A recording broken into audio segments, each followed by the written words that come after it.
인사드리겠습니다. 저는 국회 교육위 소속 더불어민주당 안양 만안 출신 강득구 의원입니다. 저는 지난 28일 방송통신위원장으로 지명된 이동관 대통령실 특보의 지명 철회를 촉구하고자 이 자리에 섰습니다. 먼저 당시 서울시의회 교육위원장으로서 이 사안을 정확하게 알고 있는 김문수 전 서울시의원님의 모두 발언을 듣도록 하겠습니다.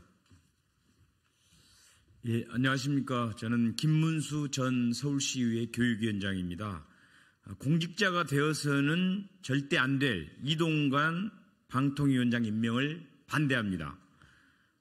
그 이유는 이동관 부부는 심각한 교권 침해를 저질렀습니다. 수사를 받아야 합니다. 이동관은 하나고 이사장에게 전화를 걸어 처벌이 능사냐고 했고 또 이사장이 교장에게도 전달했다라고 했습니다. 이동관 배우자는 학교에 찾아가 학폭위 개최를 주장한 교사가 누구냐 이름을 적어달라고 했습니다. 그리고 학폭위는 개최되지 않았습니다. 공익제보한 전경원 교사는 해임되었습니다. 이보다 더 큰 교권 침해가 어디 있겠습니까? 심각한 교권 침해자인 이동관 방통위원장 임명을 절대 반대합니다. 이동관 아들 학폭 사건의 결정적 은폐자는 검사들입니다. 학폭법 제13조에 학폭은 신고받거나 보고받으면 반드시 학폭위를 개최하도록 되어 있는데 검사들은 이 법을 적용하지 않고 하위 규정인 교육부 가이드북과 하나고 학폭 규정의 일부 예외 규정만을 적용하여 죄를 덮어버렸습니다. 당시 사건 배당받은 손준성 검사, 무혐의 불구속 처분을 한 김도균 검사와 하나고 이사장으로 취임한 김가경 전 검찰총장의 부정청탁 의혹 또 법 왜곡에 대해서 철저하게 다시 조사를 해야 한다고 생각합니다. 이상입니다. 제가 이동관 특보의 자녀 학폭 관련 방송통신위원장직을 철회하고 그리고 재고발 그리고 재조사하는 이유를 다음과 같이 분명히 말씀드리겠습니다. 첫 번째는 이동관 특보는 학폭위를 열지 않아도 된다고 했지만 이건 명백한 거짓말입니다. 대한민국에서 법위에 군림할 수 있는 사람은 아무도 없습니다. 이동관 특보 아들 학폭은 학폭위를 열지 않아도 되는 사유가 전혀 없습니다. 2012년 1월 시행된 학교폭력 예방법 13조 2항에 따르면 학교폭력이 발생한 사실을 신고받거나 보고받은 경우 학폭위를 반드시 개최하도록 규정하고 있습니다. 이동관 특보는 반드시 학폭위를 열었어야 했습니다. 이동관 특보는 이 논리를 벗어나기 위해서 자녀와 피해 학생이 2011년 1학기에 이미 화해하고 합의를 봤다고 주장하고 있습니다. 하지만 2학기 때도 학폭이 계속 지속해서 진행되고 있었고 그 후 2012년이 되어서야 피해 학생들이 진술서를 쓰고 그 진술서가 나왔습니다. 상식적으로 말입니다. 화해하고 합의했다는 학생들이 1년 뒤에 학폭 피해 진술서를 썼다는 것은 누가 봐도 납득이 되지 않습니다. 또한 진술서에 따르면 피해 학생이 1명이 아니고 4명 이상으로 추정됩니다. 합의를 봤다고 말하는 A군 1명을 제외하고는 아직까지도 침묵하고 있는 피해 학생 3명에 대한 합의는 전혀 이루어지지 않고 있음을 분명히 말씀드립니다. 이동관 특보와 A군이 2011년 1학년 1학기에 이미 화해했다고 똑같이 입장문에 밝힌 이유가 바로 학폭위 의무 개최라는 법적 의무사항을 피해가려는 의도로 법적 검토를 거쳐 논리를 세운 것이 아닌가라는 그야말로 합리적 의심을 넘어서 확신이 듭니다. 이동관 특보는 이 부분에 대해서 명확하게 밝혀야 합니다. 지난 2월 국가수사본부장으로 지명되었다가 낙마한 정순신 전 검사는 자녀 학폭의 경우 각종 법기술을 펼쳐 학폭위를 무력한 것이지만 이동관 특보는 법 자체를 무력화했습니다. 이것은 명백한 법률 위반입니다. 이에 대해서 이동관 특보는 이렇게 얘기합니다. 학교 선도위에서 담임 교사에게 처분을 위임했다고 입장문을 냈습니다. 하지만 이 사건의 경우 담임 교사가 자체 해결할 수 있는 사안에 해당되지 않고 있음을 분명히 말씀드립니다. 담임 교사가 자체 해결하기 위해서는 조건이 있습니다. 피해 학생에게 신체, 정신 또는 피해가 있었다고 볼 객관적 증거가 없고 가해 학생이 즉시 잘못을 인정해 피해 학생에게 화해를 요청하고 피해 학생이 화해에 응하는 경우에 해당되어야 합니다. 학폭 전문가들은 얘기합니다. 이 두 가지 기준에 어느 하나라도 해당되지 않으면 학폭위로 넘어가야 한다고 분명히 얘기합니다. 당시에 피해자 진술서라는 객관적인 증거가 명확하게 있었기 때문에 당연히 학폭위로 이 사안은 넘어갔어야 합니다. 나아가 담임교사가 자체 해결했다는 학교에서는 담임 종결 사안 확인서조차 작성하지 않았다는 점에서 학교는 이 사건 자체를 은폐하려 했던 것으로 의심됩니다. 하나고등학교와 이동관 특보는 입장문에서 2011년 아들이 피해 학생 예군과 이미 사과와 화해를 했다고 밝혔지만 교사의 증언은 달랐습니다.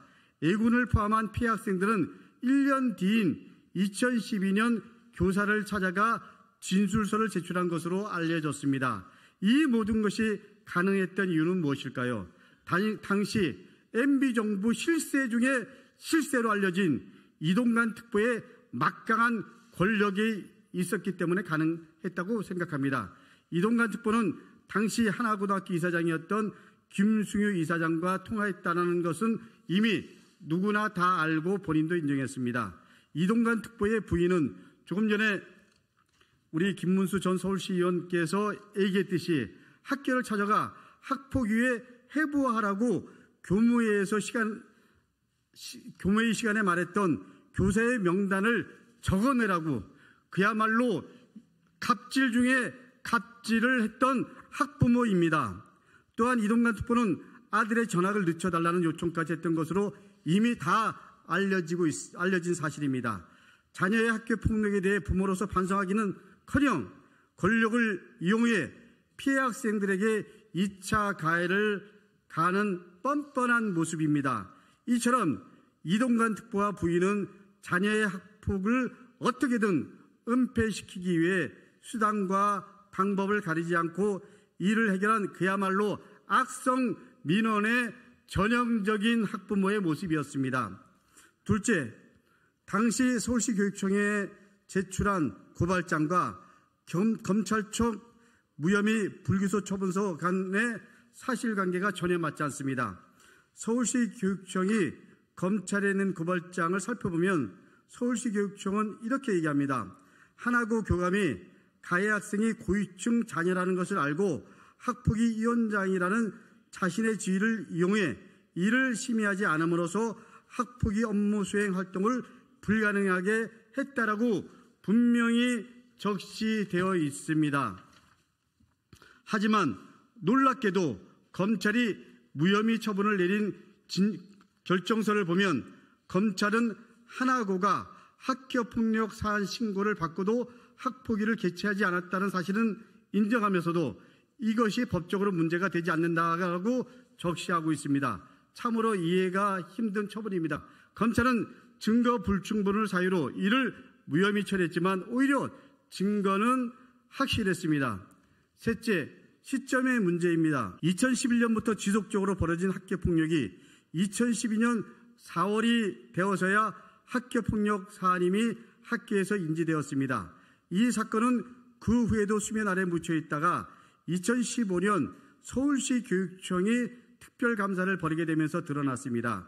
그리고 1년이 넘게 지난 2016년 11월 말이 되어서야 검찰에서 무혐의 처분으로 사항을 종결시킨 것입니다. 여기서 주목해야 될 것이 있습니다. 검찰이 무혐의 처분을 한 시점입니다. 2016년 11월 말 교육과 아무런 연관성을 찾을 수 없는 검찰총장 출신 김가경 변호사가 하나고 이사장으로 취임했습니다. 그리고 바로 한 달 뒤에서 곧바로 검찰은 이 사건에 대해서 무혐의 불기소 처분을 내려서 사건을 종결시킵니다. 이런 흐름 때문에 정관 애호 논란이 제기되고 있습니다. 이동관 특보 자녀 학폭 사건은 오랜 시간 동안 다수의 피해 학생이 있는 악질의 학교 폭력 사건이었음에도 불구하고 어떠한 문서도 남지 않은 채 가해 학생은 깔끔하게 전학을 가고 수시 전형으로 소위 명문대에 진학했습니다. 이 세 가지 의혹이 전혀 풀리지 않은 상황에서 윤석열 대통령은 이동관 특보의 방송통신위원장 지명을 강행했습니다. 다시 한번 강력하게 촉구합니다. 먼저 검찰에 촉구합니다. 하나고를 둘러싸고 벌어지는 검찰의 무능과 봐주기 의혹에 대해서 재수사를 통해 반드시 의혹을 해소하십시오. 검찰은 당시 무혐의 처분이 잘못됐음을 이제라도 인정하고 바로 잡아야 합니다. 다음으로 윤석열 정부에 촉구합니다. 학교 폭력이 심각한 사회적 문제로 대두되고 국민적 공분이 큰 상황입니다. 지난 18일에는 서울 서희초등학교 2년차 신규 교사가 극단적 선택으로 생을 마감한 사건이 있었습니다. 지난 29일은 폭염 경보에도 불구하고 교사와 시민 3만여 명이 광화문에 모여 공교육 정상화를 위한 집회를 열었습니다. 학부모의 악성 민원과 갑질로 인해 교육 현장이 황폐화된 이 순간에도 윤석열 대통령은 이동관 특보를 방송통신위원장으로 지명한 것입니다. 윤석열 정부의 공정과 상식 그리고 학교 폭력 근절을 위해 방안을 마련하겠다고 발표한 것에 비추어도 완벽하게 상반되는 인사조치입니다. 이동관 특보에 대한 방송통신위원장 지명을 철회하지 않는다면 국민은 결코 윤석열 대통령을 용서하지 않을 것입니다. 끝으로 이동관 특보에게도 다시 한번 묻고 싶습니다. 왜 학폭위가 열리지 않았나요? 악질적인 학폭을 저지른 이동관 특보 자녀는 왜 아무런 불이익도 없이 소위 수시 전형으로 명문대에 입학할 수 있었을까요? 자리에 대한 본인의 욕심으로 또다시 누군가의 인생을 송두리째 흔드는 행위를 멈추시길 바랍니다. 지금이라도 그 욕심을 멈추지 않는다면 역사는 반드시 이동관 특보의 이 손을 심판할 것입니다. 이상입니다.